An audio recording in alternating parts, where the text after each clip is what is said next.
আপনাদেরকে এখন একটা বর্গমূলের নিয়ম শিখাই আমি, সেটা হচ্ছে স্বাভাবিক সংখ্যার বর্গমূল আমরা কিভাবে বের করব। 2, 8, 9।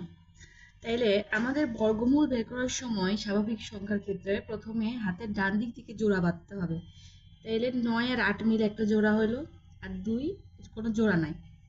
এখন আমাদের যেটা কাজ হবে, আমরা প্রথমে 2 এর কাজ করব। এখানে এমন সংখ্যা নিতে হবে যেই সংখ্যাকে ওই সংখ্যা দ্বারা গুণ করলে 2 অথবা 2 এর চেয়ে ছোট হবে। তাইলে আমি যদি 1 নেই, 1 কে 1 দ্বারা গুণ করলে 1 হয়। কিন্তু যদি 2 নেই, 2 কে 2 দ্বারা গুণ করলে 4 হয়। তাইলে 2 নেওয়া যাবে না, 2 এর চেয়ে বড় হয়ে যাচ্ছে। সেজন্য আমরা এখানে নেব 1। 1 নিলে 1 কে 1 দ্বারা গুণ করলে 1 হয়। তারপর 2 থেকে 1 বাদ দিলে 1, এবং পরের জোড়াটি আমরা নামায় আনবো।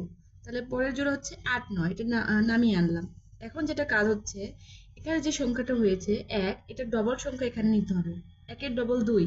এর পরের কাজ হচ্ছে যে 2 এর পাশে এমন একটা সংখ্যা নিতে হবে যে সংখ্যা দিয়ে 2 সহ ওই পুরা সংখ্যাটাকে গুণ করলে এই 1, 8, 9 মানে 189 এই সংখ্যার চেয়ে ছোট অথবা সমান হবে। তাইলে এখানে আমি যদি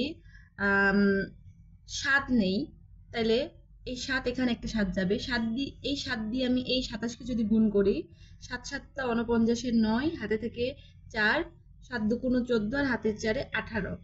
তাইলে মিলে গেছে। তাইলে √289 মানে 289 বর্গমূল হলো 17। এইটা হচ্ছে বর্গমূল।